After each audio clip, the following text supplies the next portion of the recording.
안녕하십니까, 박사오입니다. 중국 국무원 총리 리창이 중국 총리로서는 7년 만에 호주를 방문했습니다. 그리고 무역 부문에서 올리브 브랜치를 과감하게 내밀었습니다. 호주는 어커스 멤버로 안보 면에서는 반중이지만 중국은 아주 기가 막힌 타이밍에 외교 전격전을 벌이고 있습니다. 참고로 호주 알바니스 총리는 앵글로색슨계가 아닌 이태리계입니다. 중국 국무원 총리 리창은 경제, 비즈니스에 아주 해박합니다. 일론 머스크, 팀 쿡 같은 거물들을 직접 만나 능숙하게 요리하는 실력을 가지고 있습니다. 굉장히 시장 친화적이고 기업이 돌아가는 원리를 아는 인물입니다. 저장성 출신으로 상하이 당석에서 바로 중앙정부로 발탁돼 총리 자리에 앉았습니다. 그는 원조 상인 DNA를 가지고 있다고 자처합니다. 그만큼 서로 주고받는 무역에 정통합니다.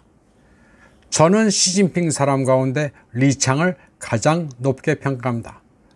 인상이 편안하면서도 구사하는 맨더린에는 그다지 날이 서 있지 않고 조리 있게 할 말을 다 합니다.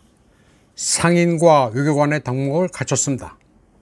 리창 총리는 구동존이 서로 다른 점은 일단 내버려두고 먼저 공통의 이익을 추구한다는 중국의 외교 원칙을 호주에도 적용했습니다. 군사, 인권 같은 까다로운 문제는 일단 미뤄두고 무역 부문부터 해빙을 제시했습니다. 리창 총리는 팬더 2마리를 선사하면서 호주산 랍스터, 와인, 소고기 등에 대한 수입 금지를 해제하겠다고 밝혔습니다. 랍스터나 와인, 소고기 모두 요즘 중국인들이 환장을 하는 품목들입니다. 그런데 타이밍을 보면 유럽연합이 산업과잉이라는 이유로 중국산 전기차에 관세를 매기자 중국이 이에 반발해 유럽의 브랜디, 꼬냑, 돼지고기에 보복 관세를 추진하겠다고 한 것과 일치합니다. 유럽이 괘씸하니 먹을거리 수입선을 호주로 돌리겠다는 의도가 나타났습니다. 그리고 호주인들이 중국에 많이 놀러 오라면서 15일에 비자 면제 조치를 취하겠다고 했습니다. 비자 면제는 보통 두 나라가 합의하에 동시에 하는 게 보통인데 리창 총리가 취하겠다고 한 비자 면제는 일방적이었습니다. 호주가 중국인에 대해 비자 면제를 하든 말든 먼저 취한 파격적인 조치였습니다. 여기에 대해 호주 정부는 안 받겠다고 할 수가 없습니다. 국제관계도 다 돈이 우선입니다. 돈이 전부냐는 것은 위선입니다. 돈이 사실 전부입니다. 호주의 전임 정권이 무너진 것도 다 경제 때문입니다. 2022년 이전 중국 호주가 마찰을 빚은 것은 호주가 화웨이의 5G를 배격하고 코비드의 중국 기원을 조사하자고 한 데서 유래됐습니다. 중국은 여기에 반발해 석탄과 랍스터, 와인을 금수했습니다. 매년 200억 호주 달러의 물량이었습니다. 리창 총리는 호주에 굉장한 선물을 안겼습니다. 그러나 호주는 중국이 눈독을 들이고 있는 리튬 광선을 확 개방해 줄지, 중국의 CPTPP 가입을 허용할지, 화웨이 금지를 풀어줄지에 대해서는 입장을 표명하지 않았습니다. 호주의 중국계 작가 양홍진이 국가 분열 혐의로 중국에서 사형 판결을 받은 건이 있습니다. 또 2023년 중국군이 호주 군용기에 조명탄을 발사한 건도 있습니다.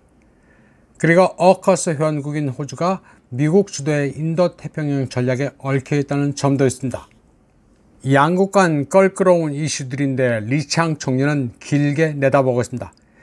예를 들어 호주가 어커스 회원국이기는 하지만 타이완 유사시 그 먼 곳까지 무슨 세력 투사 능력이 있으며 경제를 희생시킬 만한 핵심 이익이 있겠느냐는 판단을 하고 있는 것으로 봐야 합니다. 리창 총리가 호주에 도착했을 때 영접한 이는 페니 웡 외무장관입니다. 말레이시아 하카 출신으로 중국 이름은 황잉시엔입니다. 중국 남방에서 황은 웡으로 읽습니다. 페니 웡, 황영현이는 기본적으로 중국 친화적입니다. 리창 총리는 호주에 앞서 뉴질랜드도 방문했습니다. 여기서도 호주와 비슷한 제안을 했습니다. 일방적으로 15일 비자 면제를 발표했습니다. 그리고 뉴질랜드산 유제품을 얼마든지 받아줄 테니 수출을 많이 해달라고 했습니다. 역시 유럽산 유제품을 뉴질랜드산으로 대체하겠다는 것이었습니다. 뉴질랜드는 앵글로색슨의 정보동맹 파이브 아이즈 회원국입니다. 저는 국제통상에서 리창 같은 사례를 처음 봅니다. 리창 한 사람의 면면을 보면 무역전쟁에서 중국이 이길 것으로 저는 보고 있습니다. 결코 상대방이 받아들이지 않을래야 않을 수 없는 파격적인 제안으로 거래를 시작해 시간을 두고 내 편으로 끌어들이는 전략이 아주 기발합니다. 이번 방송은 여기까지 하겠습니다. 시청해주신 여러분 감사합니다.